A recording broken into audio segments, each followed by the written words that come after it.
Welcome to the Always Better Than Yesterday podcast. I'm your host, Ryan Hartley. This podcast exists to equip and inspire your heart-centered leadership. Every week, we bring interviews with some of the greatest heart sets and mindsets on the planet.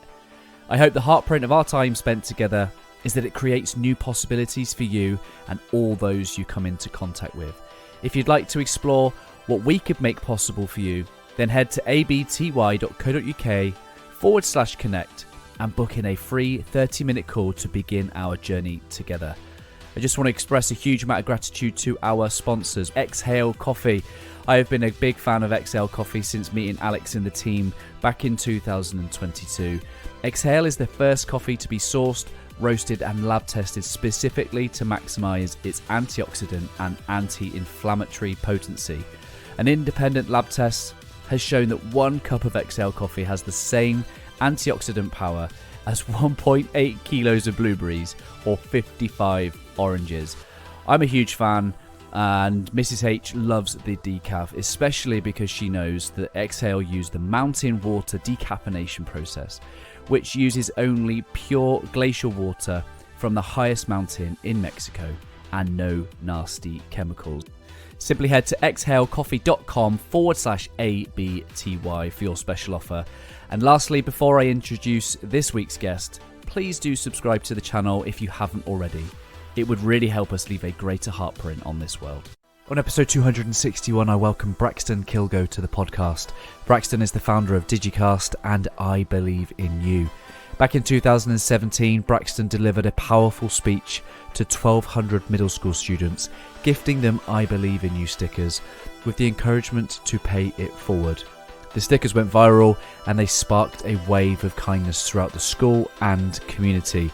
Recognizing the impact, Braxton transformed the stickers into bracelets, designed to be worn until that person is inspired to give it away. The initiative quickly took off, with 16,000 bracelets sold across the US and 11 different countries. The stories that emerged from these bracelets being shared range from brightening days, empowering dreams, and even saving lives. After receiving hundreds of heartwarming stories of people giving and receiving bracelets, the I Believe in You team have developed a first-of-its-kind mobile app to capture these stories for everyone to see. Each bracelet connects to the mobile app, allowing users to leave a positive message on their bracelet and watch the chain reaction of kindness unfold as the bracelets travel from person to person around the world. We have a great conversation about the I Believe in You movement. You can get involved using the link within the show notes. Go and pre-order yours and become a Wavemaker. Here we go. It's episode 261 with Braxton Kilgo. Braxton, welcome to Always Better Than Yesterday podcast. How are you, brother? Doing amazing, man. Thank you for having me. Shout out to our brother Justin Court from the Spread Love Movement for connecting us too. He's a like-hearted brother just like us, so he's connected us today for his great conversation. So I'm grateful to him. Likewise, man. Likewise, he's amazing. Yeah, love that. Where in the world are you from? So I'm from a place in Texas called May, but currently I'm in Fort Lauderdale, in Florida. Nice. Team Hartley, my family were off to Orlando in a couple of days' time. It'd be obviously by the time this goes out, would have been and come back. But yeah, we're really looking forward to it. I tell you what, I just need some sunshine. Like, it has been a typical British winter, right? So I'll be joining you stateside. That's awesome. Yeah, the sun is out. It's hot. It's nice out. Come on, get me to the sun. I'm ready. One of the things that really comes through your content for me is just this one-liner, and it just says that you're just a kid with a vision. Like, that grips me. Like, that really grips me, and I want to know all about that kid, and I want to know all about his vision. Yeah, I have that tattooed on my leg. I also have vision tattooed here. I think, man, like I could go really deep on this, but I've always, like where I grew up, I would watch movies, and I remember asking my parents, like, those are like real people, like regular people like us, and it was a small town, right? And I'd seen some people like go to the NFL and things, but really past that, I hadn't seen much else. And so I always just had this like vision for things that I thought would be cool, that I thought would be awesome to experience or to have, whatever. And I've just always had like this well, at some point, I had perspective of like loving where I was and the life that I had, but I've Mhm. always just had like this vision of like what it could be and what I want it to be. And, vision, it's almost like a dream of these Mm. things. I believe that, that can be made real. Right. And so I don't know, man, it was always just being a kid with a vision to see the world be a better place, to experience more, Mm. to give more, to build more, to do more. And so I just always like to keep myself in that like that childlike perspective of watching those movies and be like, man, I want to be an actor. I want to write a movie, or I want to like Yeah, a yeah, movie feel something. And I was like, I want to create something that makes people feel something. The yeah. first thing I ever created was called Vision, and it was a clothing company. And the Mhm. whole thing was about defining like what your version of success is. Mm. My hometown wasn't just like some completely closed off place where everybody's dreams die, but a lot of people still, it was you go to school and you either go to college or you don't, you get a job and you kind of get married, you get a house, you have the kids, Mm. you build a fence, you get a dog, which I think is amazing, right? But that doesn't have to be your vision if it isn't, right? If Right. it is Yeah. amazing, you know? There's wisdom there, isn't it? There's wisdom there. That can be a version of success if it's your version of success. And I think there's a lot of wisdom in actually being, I don't think people do this. Maybe, maybe this is something for schools to really pick up on is trying to have kids think about at a young age, what would a successful life be? What would it look like? What would it feel like? What would I be doing? So that Yeah. you don't fall into the trap of living someone else's version of success for your life. Exactly. And I think that happens to a lot of people, and I've seen it. I've seen it. And I've seen people come out of it too, right? And make that change. But that's something like when you said about school, like a longer term vision of mine is to bring another company back with the word vision in it called the Vision Academy. Mhm. And I just want to like it's not anti-college, it's not anti-school, Yeah. anything. It's just about helping these kids and adults Mhm. unpack like what lights them up, what makes them happy, Mm. how can that be applied, how could that, be turned into a model of revenue? Like how could you do it to make money? And if not, how can you Mm. still fit that in because it's what lights you up and keeps you going and Yeah. let people talk to people who are there, figure out what's amazing about it, but also figure out what sucks. I think that's the side people leave out is it's like, oh, I want to Yeah. luxury real estate agent or whatever, or a videographer or whatever the dream, right? But it's like Yeah. it'd be amazing if you could ask the guy who's doing $1 million doing that, like, hey, what sucks about Mm. this? Like, man, to be honest, list a bunch of things that might be outside of your personal core values, your Yeah. wants. Good to just know that and be Listen. able to take directions, then Right. work 2 years and get it and be like, oh no. So much of the stuff that we talk about here on the podcast is just heart centered and all that. It doesn't mean heart only. It just means that we start with the heart, right? And that means that the things that we do, the things that we get to be, become kind of an inside out journey, right? And if you don't have those moments to pause and really think about what is it I want to do, what is it I desire, who do I want to be, what do I want to be doing, quite often you just get surrounded by the things that aren't you. Like you, wouldn't it be great, right, if we were born with like this like car manual, this Haynes manual of like how we're made, like how what motivates us, what drives us. So we've got to go through some of these self-reflective processes, and but so many. I think the first thing people get really clear on is all the stuff they don't like, stuff they hate, the stuff that drains their soul. But it's great that there's people like you out there that's just nudging people on that path to do something about it, to get closer to do the thing that lights the soul up. Yeah. Yeah, it's good, man. I think one of my best friends showed me this quote probably like 4 years ago, 5 years ago, said, open to everything, attached to nothing. Yeah. And at first, I was like, I don't like that, attached to nothing. Everything, that's kind of weird. But I think within that, even when you're heart centered and you're going down these journeys, like, yes, I did talk about like, yeah, if you could know what sucks about something and not spend 10 years doing it. Yeah. But being like open to everything and attached to nothing, it like really allows you to like trust that everything happens for Mm. a reason.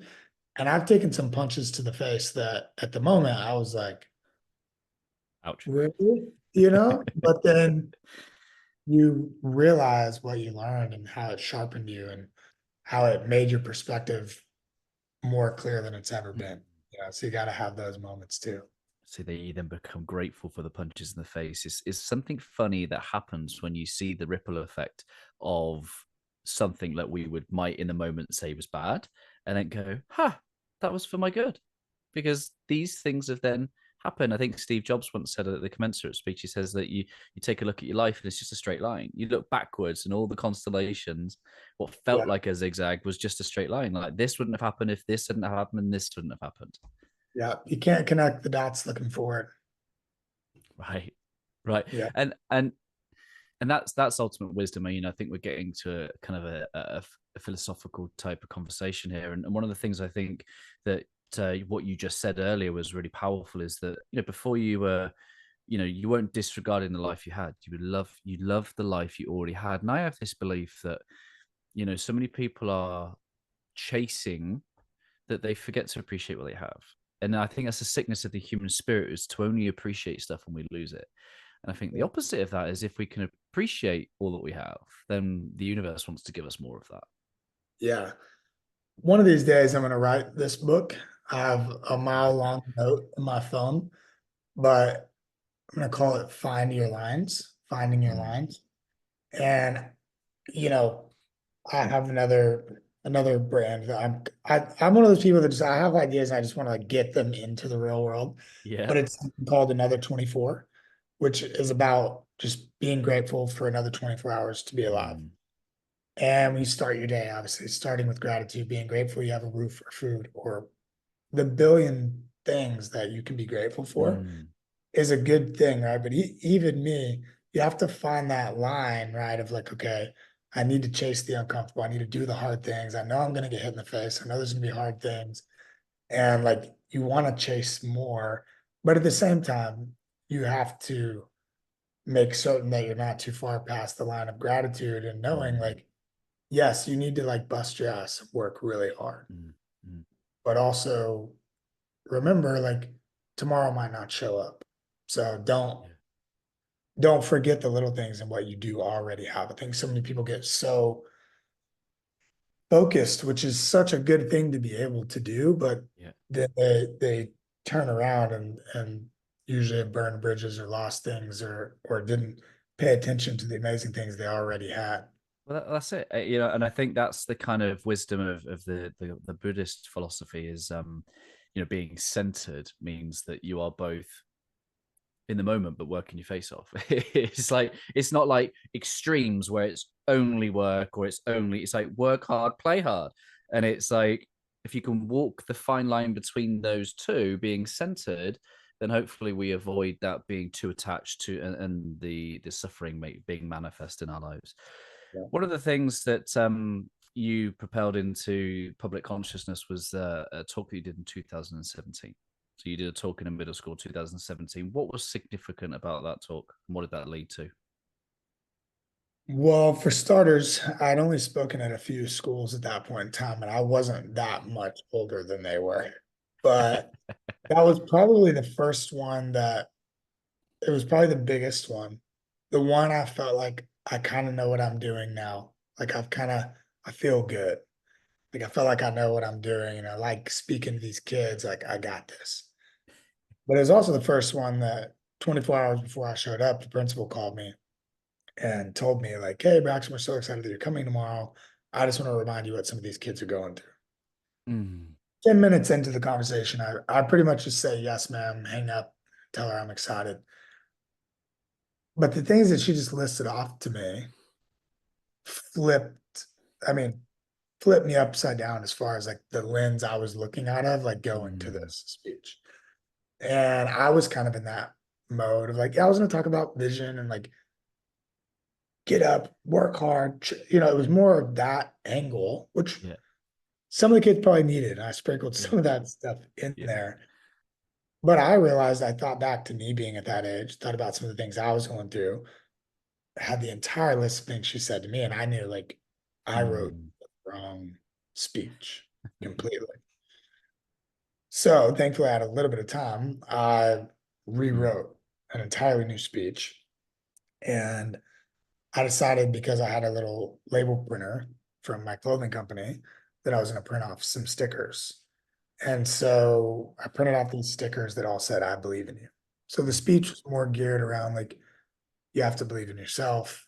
You need to believe in the people around you, like Mm. help, like lift others up, be kind. Like that was really the mission of it. And, I kind of talked about if you guys have these visions, these dreams, like you have to believe you are before you are, because massive belief leads to massive action. It's the only way to get the results. Little belief, little action, little results, and then you reconfirmed you couldn't do it, and that's like a whole cycle. But what was cool about it, and I didn't necessarily intentionally mean for this to stand out from it, but most of the speech was about believing in yourself and believing in others. And I wanted to give that message to them, and I wanted them to give that message to other people. And so just at one of the points in the speech, I'd had the staff hand out the stickers as kids came in. I told them, I was like, hey, that sticker that you got today, it's not yours. Yeah, yeah, You yeah, can trade it with the person next to you. You can go give it to somebody you're thinking about. You can give it to your teacher, principal, the janitor. So you can go home, give it to your mom, your dad, your grandparents, your brother, your neighbor, or give it to the yeah. mailman. But take that message that I gave you today and just simply just go share it with somebody else. Mm. And I had thought in my head like that would be kind of cool, if a couple kids go hand them out, maybe they're just gonna all trade and say nice things to each other, like that was good. Well, I leave, which I talked to kids after, I took some pictures with them and it was cool. But then the principal calls me, some odd days later, and she's like, hey, Braxton, like these kids like really ran with this. They're being nicer to each other in the hallways, nicer to our staff. We've had some parents call, people in the community are asking, like, Yeah. what is this little sticker? Immediately for me, I was like, that was an ugly sticker. I had a fashion book. Like, it needs to be way cooler than a freaking sticker that's gonna Yeah. crumble up. And I was like, man, it'd be cool if they were on like a cool bracelet. And at the time, I'd had a bracelet that was like our most popular product. I was selling clothes, but everyone loved these Team Vision bracelets. And Mhm. people were already like sharing those with each other because Mm. of what it meant. And they were all giving those away. And I was like, man, I need to make one that says I believe in you. But then that vision got like, I keep using the word vision. Yeah, it's good. That vision got so big in my mind. I was like, okay, well, it can't be branded with a clothing company. Like it needs to Mm. be different thing. And to shorten that up, the significance of that is obviously now where that is and where that idea truly evolved to. Mm. But that's, that all sparked from a bunch of kids with some ugly stickers. And I saw it and it just sparked in my brain to turn it into something more. And honestly, the people that started using it is really even how it got to where it is now, because it was just people being nice to other people. All I was doing was just watching and taking in all the ideas. Yeah, well, you use the word vision a lot, and over the last few years, I've come to have this understanding that vision is like a spiritual thing. And I don't know how you feel about that, because for me, like you and I don't have the same vision. Like, so where is that? Is like have you like taken a CD or a disc or a flash drive and plugged it in? Like, is there some hardware, software that you have that I and it so for me, it's like, well, if I can't see it, I can't touch it, I can't program like for me, it's about we receive that from somewhere. I don't know where. I have a faith, but you know, I'd love to know your perspective. And what do you think vision is? What do you think? Why do you think you've been given certain visions? And then how do you talk about bringing them into the world like quite quickly? Is that important? Like, tell us about those things. Yeah, I mean, I definitely think that it's important, right? Mm. And it doesn't have to be some grand vision, right? Like, you know, Yeah. within our companies, we're talking about changing the world. That's a bold thing, but it's my vision. I feel it. I want it. Like, I see things, like all the negative things that I see in the world. Like, I feel pulled to go at it. Mm. So that's for me, right? It's not for everybody. So I do think it's important to bring it to the world, even if it's something small. Yeah. Like, we have visions of the first time you see the girl, you picture walking with them or holding their hand or the sun on their face. Like we all, I think, just have ideas, visions, dreams, whatever you want to Mm. call them. I think it's important because it brings fulfillment to your internal purpose, external, internal, it doesn't matter. So I definitely think it's important to bring it into the world. And I don't know if I have the most articulate answer for this, but like where I think that it maybe comes from is I think, like everything that happens to you from the second that you're born until now is what makes our visions different. The things that are good, bad, a movie we watched that just inspired us so much, a moment with our Mm. parents or a friend or a friend's parents or a teacher. I think everything, you know, shapes or adds layers to the lens that we look out of. So I think it comes from that. And, I think on a deeper level, I think we are given purpose. There's a Mm. higher purpose, a grand purpose to these things. And whatever you want to attach that to, I don't think that it really matters. I think what really matters is that if it's on the biggest or the smallest scale, you did your part to just be a good Mm. while you're here. And it doesn't matter what the size of that is. Yeah. It's just living in the thing that actually made you happy while you were alive. And doing that is the best chance that you're also making other people happy. Mm. What was the shockwave that you started then at this I believe in you movement? So, after that, like I said, it evolved into I wanted to make it. I grew up on a farm, Yeah. uh, and then I got into fashion, after dropping out of college and football and all of that. So I wanted them to be cool too, right? I wanted people to want to wear them because I was always trying to find the things that I wanted to wear that made me look different. And I just always liked fashion. And I cut the bottom of my sleeves off. I still do it to this day. Right. Yeah. I was always doing stuff. So I was like, man, I want to make it something cool and unique and still be as powerful as those ugly little stickers were. Right. And so, with that, I turned it into its own company, made some cool bracelets. They flexed and stretched. And as I was going through that, I realized like, okay, now I'm getting all of these DMs. I'm getting all these emails, phone calls, texts, Mm. people telling me stories in person, all this different stuff. Like I'm getting to see what honestly, really simply is somebody handing because even though I always make the joke of it's an ugly little sticker, I mean, it's a piece of plastic, right? That's all it is, a piece of plastic that says, I believe in you. But what was happening was I was getting to see the big ripple effects that came from somebody handing somebody an ugly sticker or a piece of plastic. And it was cool. And it was also super overwhelming. But I was like, nobody else is getting to see this. Like, I'm literally seeing like almost like data or, literally the data behind like small acts of kindness really do make big waves of impact. Like little things, everybody can do it, everybody can be involved. And it's kind of like the vision thing to each his own. It means something different to every person in every situation. And that's where the idea was is that I don't want to be the only one seeing all these stories. It's like the Yeah, world yeah. be able to know about this. And so that's where the idea for the mobile app came into play was what if when you gave it to the person, everybody could document their story inside that bracelet. Mm. And now we're still in the stages. I launched it for the first time, sold bracelets to every state in the US, 11 different countries, stories all over the world. Things were going really amazing. And I got to be on some cool TV shows and Yeah. different stuff to go and talk about it. But I was young and I did not know what I was doing. I'd never really, I'd sold some t-shirts and hoodies and bracelets before. Then I jumped into this and I'd spoke on stages and I was like selling supplements. Like I didn't know what I was doing. I didn't Yeah. know how to run a business, how to grow it, scale it.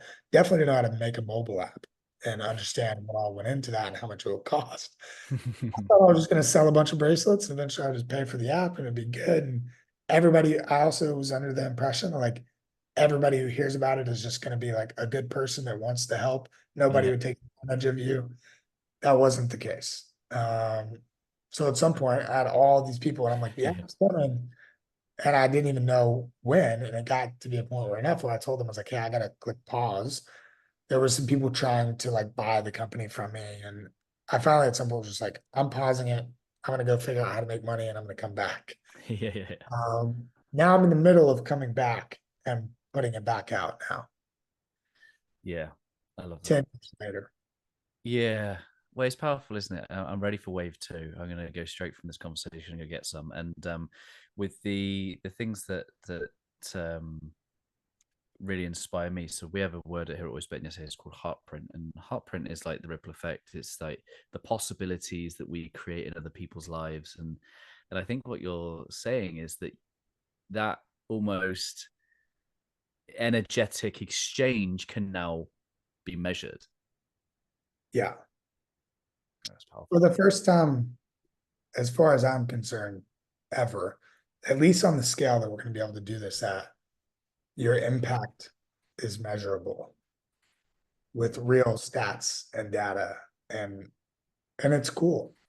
I think Mm. that's powerful to be able to see, right? Like that was the light bulb for me. It was like in the beginning, I hadn't even hardly like before it actually was a store and different things. I didn't even hardly sell them. I just gave them all away because I wanted to see if it actually worked. Yeah, yeah, yeah, And with the small handful that I gave out, almost every single person that touched one yeah, found a way to get the story back to me. yeah. That's amazing. Well, And it's what everybody can do.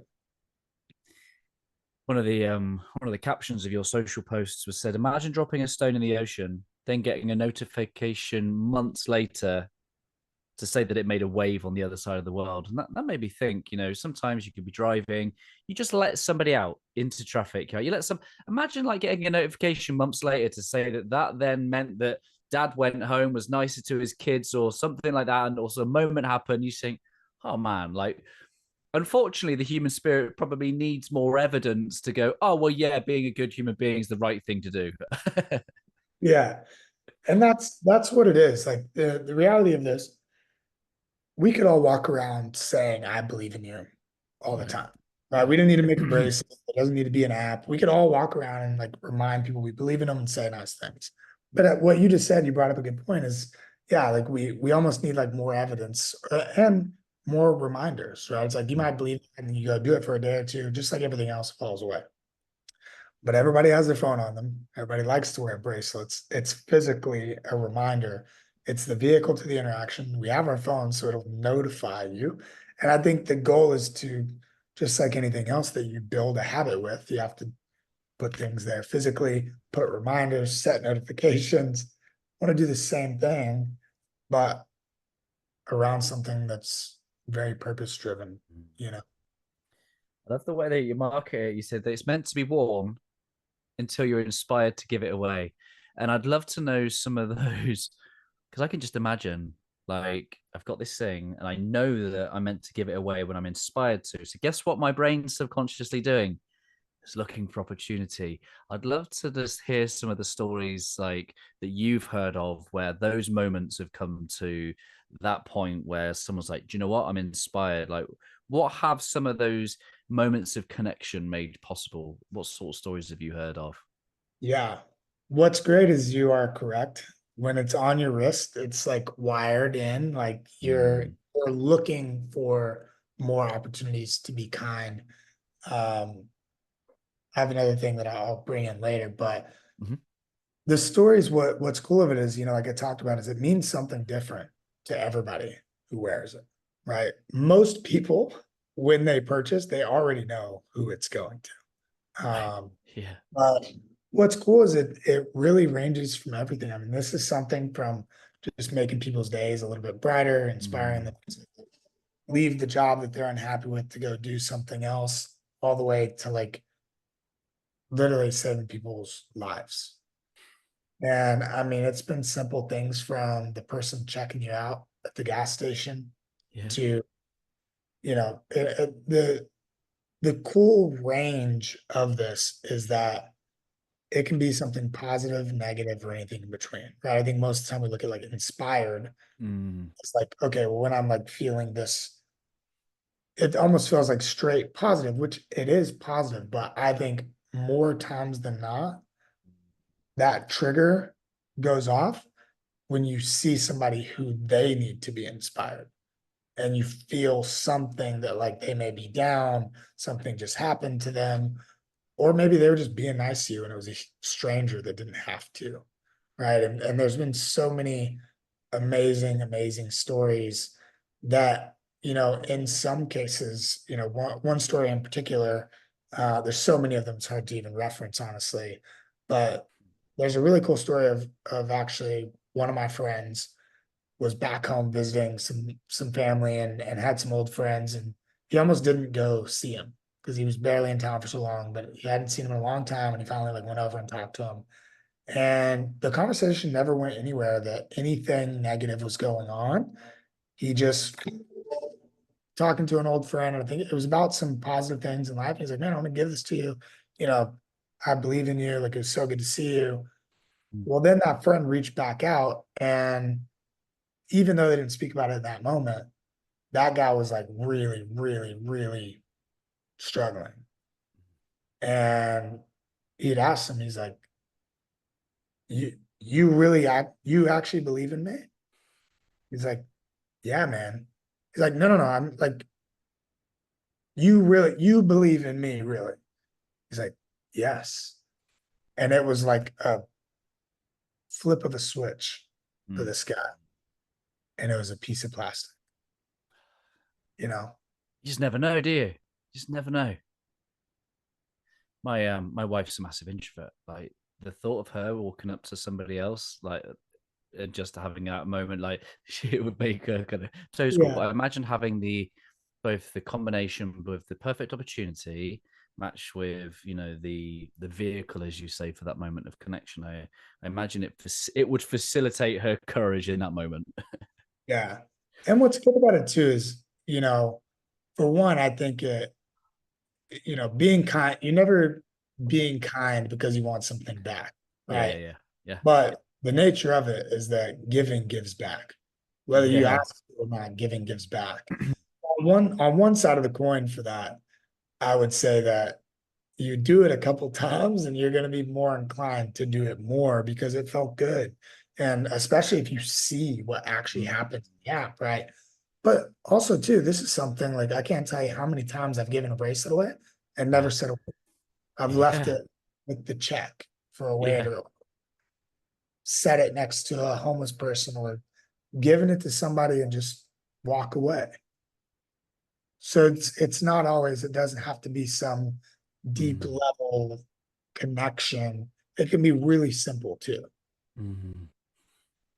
Yeah, I think once you start to build that practice of this is what we do, not only do it's deeper than a habit, it becomes an expression of who I am, it becomes an expression of who we are. I often say to my kids, like, if someone's causing them grief, like I always say, be kind, because it's about who we are, not how that who they are or how they're treating you.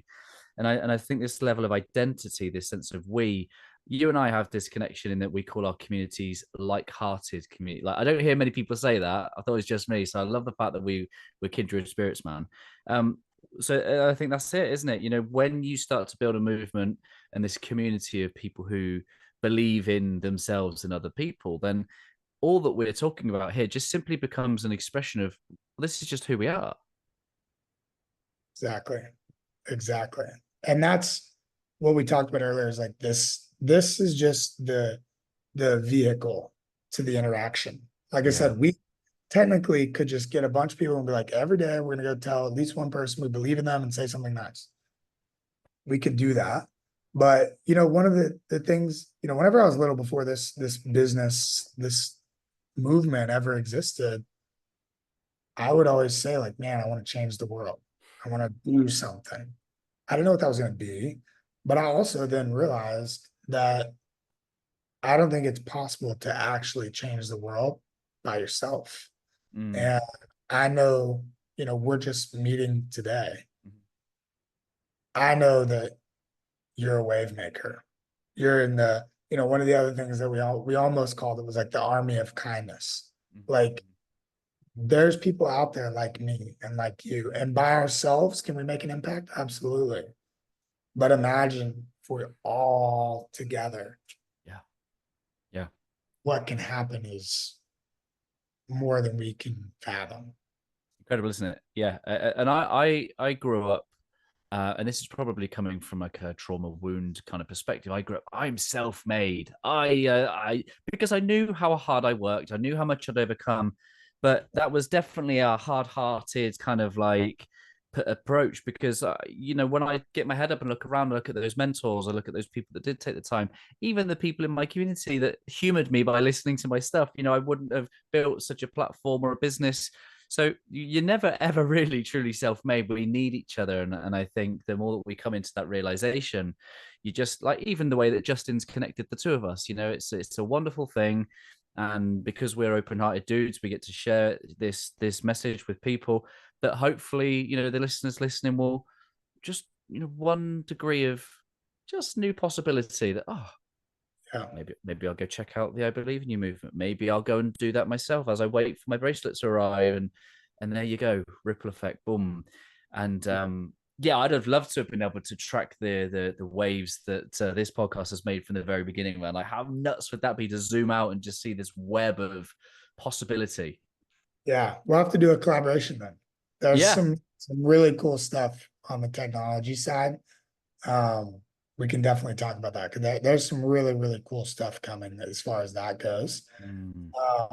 But one thing I wanted to mention too, really quick, was you talked about like the self-made thing, right? You know, I was in a little bit of that mentality too, right? I was like playing football, right? So you kind of have to be hard-nosed to Yeah, a yeah, certain yeah. point. But I think that comes to the find your lines conversation of earlier of like, I think that's a good quality. It's a good trait Mm-hmm. because it drives you, right? Positive and negative things can drive you. And a lot of people have a lot of negative things that drive them, which is good. If you can take negative things and put them in the gas tank, it's huge. But if you can also take positive things and put them in the gas tank, you'll never be on E. So I think it's that one you have to have like a balance because I like the like, because even in kindness, I guess mentioned earlier, like you would think that nobody would try to take advantage or ever stop this thing from happening. It's far from true. I have a tattoo on my ribs that says, "Let him who desires peace prepare for war." Like, so I can't just be like only like kind and loving and rainbows and soft, especially if I'm going to be standing out at the front of that army of, Mm. right? So it's a different perspective. I think some people don't see that is like people are trying to attack this and us. And Yeah. it's going to take an army of us to have that good blend of we are heart-centered, like-minded Mm. people, but we're also willing to stand for something. And we do Yeah. have that hard nose that we can drive when we're driving for the right Yeah. mission. It's really interesting you mentioned that because it's something about timing with you saying that because only in the last couple of days I've had people in my DMs or even on the public Facebook reviews of like just saying that they're going to bring the podcast down, they're going to bring certain guests down, like I shouldn't be platforming certain people.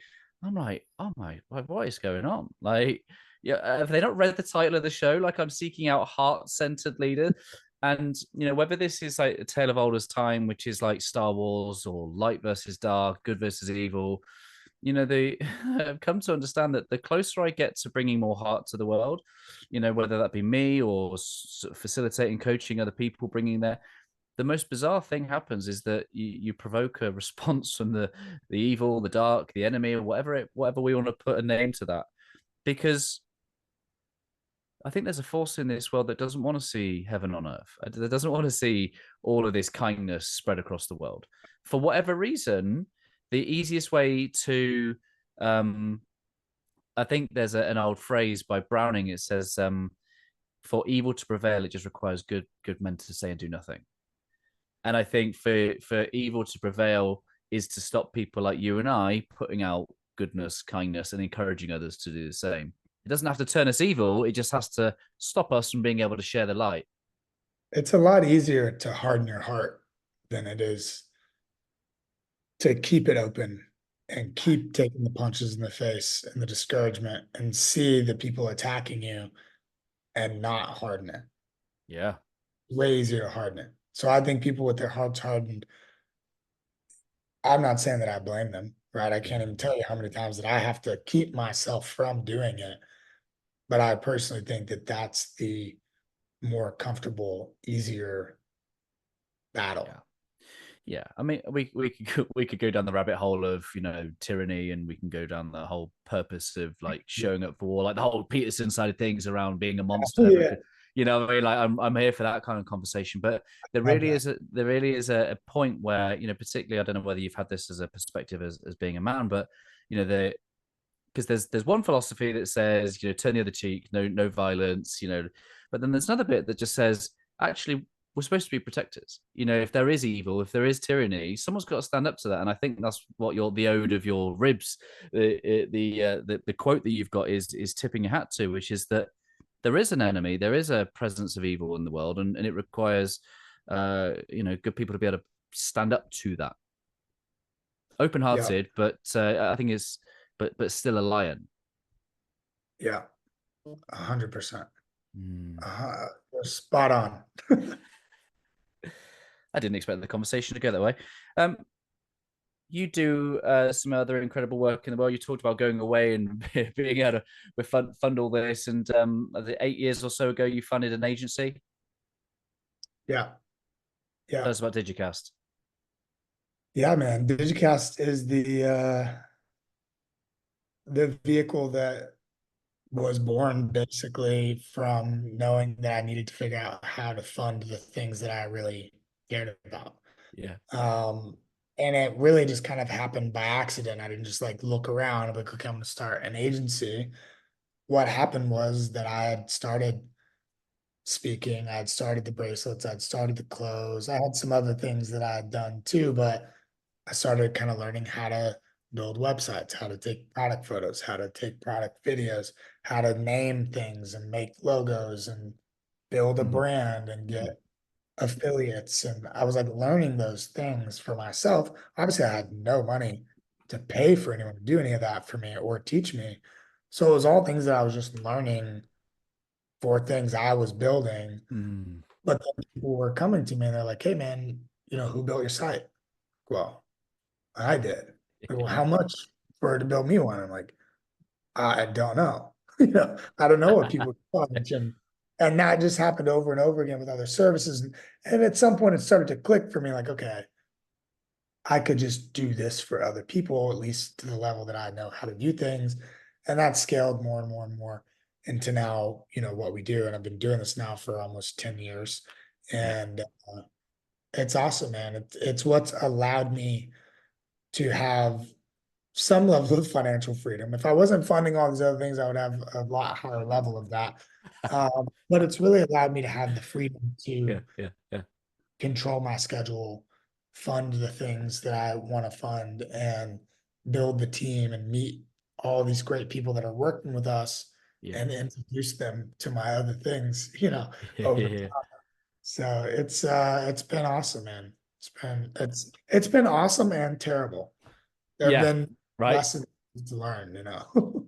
Well, so I was looking through your LinkedIn bio, and it says in the bit, it says like, well, actually got like three reasons or three forces that keep like entrepreneurs or good people from scaling, and I was just like, one, yeah, that's me. Number two, that's it. I was like, I'll stop reading now. Like, tell me about those three forces. You remember what they are? No, I don't at the moment actually, because I wrote that probably like 3 years ago. Yeah. I think off the top of my head, forces that keep people from scaling, sometimes I think is doing too many things all at once. And then some people it's being too much of a perfectionist, right? Because I'm kind of that way, you Mm-hmm. know, Mm-hmm. um, and just like never actually putting it out. Yeah. Um, and I think honestly everybody has different reasons for like not scaling. But Mm. and this ties it back to everything that we just talked about, but a lot of it is people's, belief, in themselves and what they're Mm. actually capable of. And we see that so often. And if you can unlock somebody's self-belief in Mm. themselves, this stuff, figuring out a website or an email or how to make your product better, these things like none of that is rocket science in No. almost everything, maybe unless you're in rocket science. But you know, Like it's really not. But it's having that self-belief triples over into high levels of conviction, confidence, energy. It helps accomplish a lot of things, and I try to make everything that we do in business, whether we're teaching something or building it internally, I try to make everything elementary. I think, we talk about the bad people, even though I'm like an anti-agency owner. I want to charge you 10 grand for something and not let you see behind the curtain at all Mm, because you don't know how everything works when really what they're yeah. doing is like you could you could show them exactly how to do it in 2 hours, you know? Yeah. So those people are out there. One of the things that got me was that you sort of forced number one, it was generalism, not focused on solving a specific problem or a specific person. I'm like, well, everyone's sense of leadership, right? So I've been too generalistic.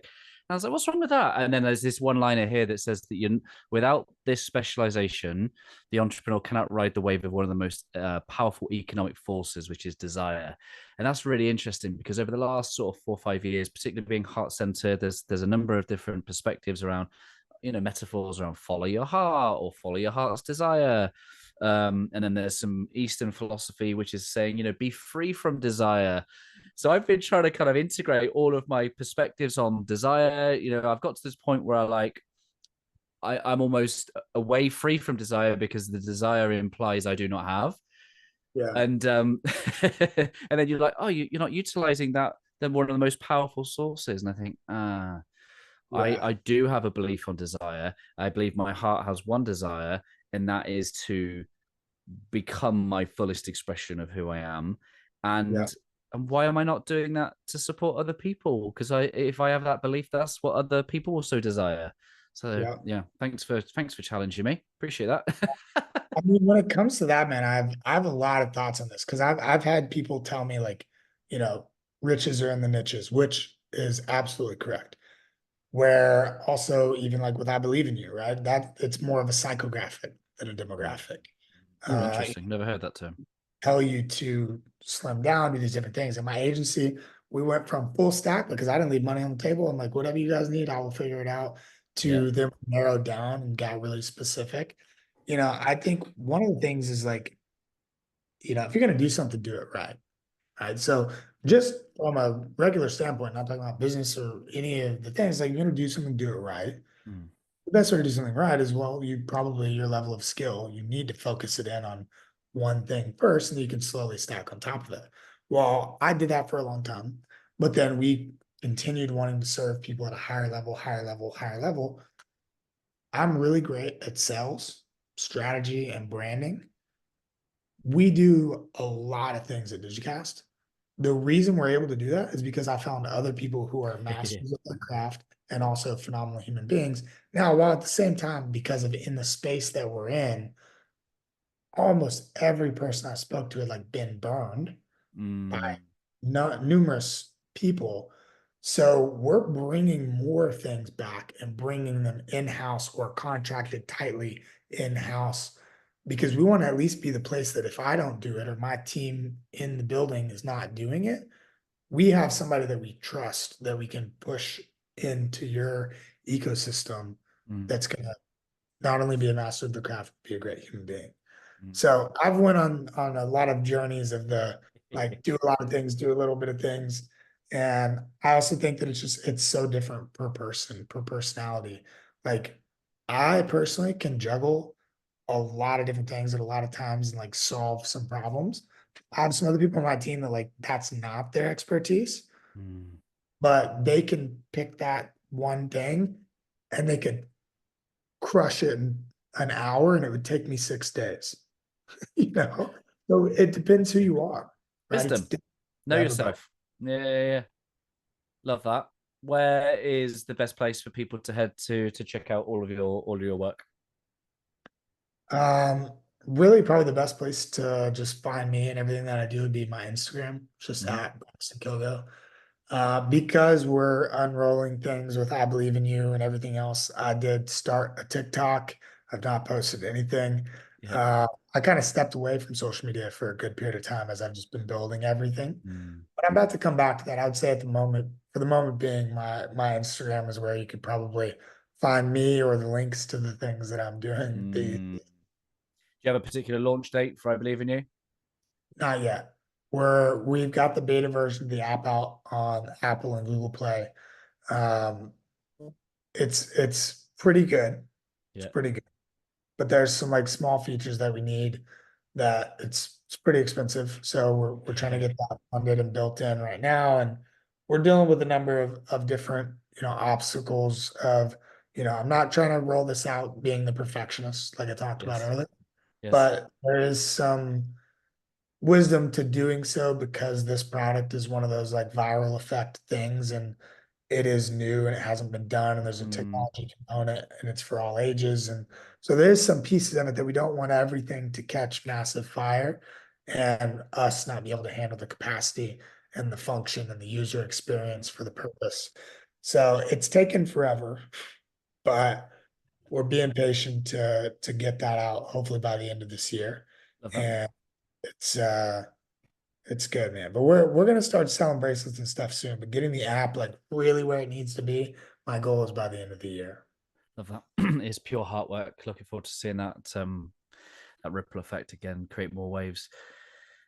I wonder whether you think, if you think back to being a kid, you're this kid with a vision. Have you ever got to like where you are and like things have been less than the vision, or they exceeded the vision? Like, how would you just generally summarize and reflect on um, all the things that you've brought to life? And I would say that I'm so thankful. Most every idea that I've had in my mind, I've been able to get it out.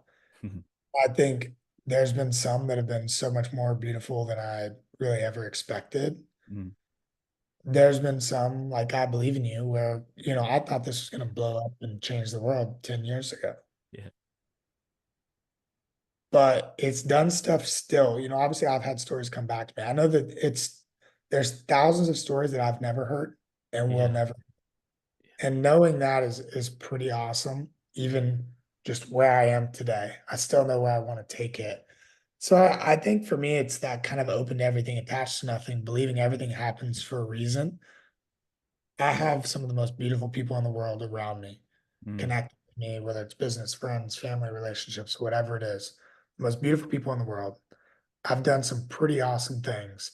And like if tomorrow didn't show up for me, I would write my name on it.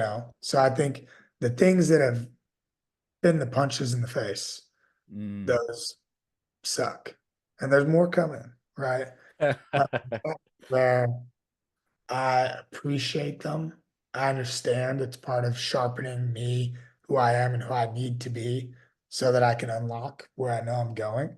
Mm. I think I just really trusted that I'm on my path and I just as long as I show up every day and take it one day at a time, just try to do the right thing. I know that when the time is right, it'll be right. Love it. Wisdom. I let you know the word earlier, heartprint. For me, it's this idea that every contact leaves a trace. We used to teach people, in my background's UK police service, and we used to teach detectives the Lockhardt's exchange principles. This idea that every Yeah. contact leaves a trace. So we'd get kind of detectives to go in the mindset to go and look for signs where the offender has left of themselves, right? But I knew that we needed to teach leaders the same principle because every interaction leaves a trace. Am I leaving you? Am I having a net positive or a net negative effect on you? Right. And I think this is a perfect overlay to what you're doing with your micro interactions every time that a bracelet is exchanged. Braxton, I'd just love for you to think about what you hope your heartprint will be. I wish I could read back the entire quote. I ripped it out of a book in like middle school and stuck it on my mirror at home. It's still there. But one of the lines in it says to know that one life has breathed easier because I was alive is success. And I know it says something of like to have left a garden, um, to win the affection of children. Those are things to truly call success. And I think for me, man, and school and in relationships with family, relationships for me, business, football, whether it's motivation, inspiration, kindness, I think for me, I just hope that my Heartprint, that people will breathe easier because of me. People take a risk because of something that I said. And even if it's not just because of me, I hope I was some sort of agent to that net positive, right? That just something about me added to their life in a positive way. And I think that's just the way that I want to live. Whatever I create, however much money we make, impact we make, all that stuff is not as important as really just feeling like this is my purpose, it is my calling, and I want to love on people and be a good human while I'm here and hope that it mattered to some people. And that's it. Powerful, brother. Thank you for sharing your time and space with us and your wisdom. I'll share all your good links in the show notes, and we'll just be honored if you leave a final thought from your good self. Yeah. Yeah. Final thought. Let's see. Final thought, man. First off, thank you for having me. And yeah, my final thought would be is, maybe somebody listening to this, whether you're young or old or wherever it is, I hope maybe you can adopt the just a kid with a vision kind of mindset, and know that it's super important for you to define your version of success.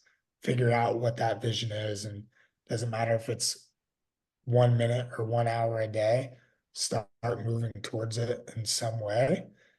And one thing I said in a speech in Mexico about a year or two ago is I have a tattoo on my arm that says no risk, no magic.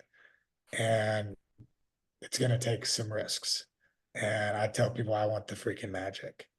That way that movie made me feel, I want to feel that. I want to give that. And I think that's on the other side of taking a risk.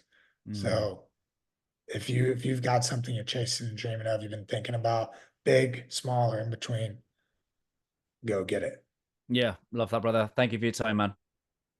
Yeah, thank you, man. Hey, my friends, thank you for making it to the end. I hope that our time spent together today has left you a little bit better than before you push play. I'd really appreciate if you just took a moment to leave a review to allow me to meet more people where they are and hopefully leave them a little bit better too. If you're curious to know how I, through Always Better Than Yesterday, can serve you, your team, your organisation, then head to alwaysbetterthanyesterday.com to connect. And while you're there, let me know 1 or 2 things that you're going to do as a result of listening to this conversation. I absolutely love hearing your thoughts, your reflections, and the things that this spark in your own heart and mind. If you want more insights from my heart and mind, I do send out short episodes on a Monday, Tuesday, Thursday and Friday, and again, I hope that they serve you well. I appreciate you listening. I'm Ryan Hartley, host of the Always Better Than Yesterday podcast, a podcast for heart-centered leaders just like you. Keep leading, my friends. Always love.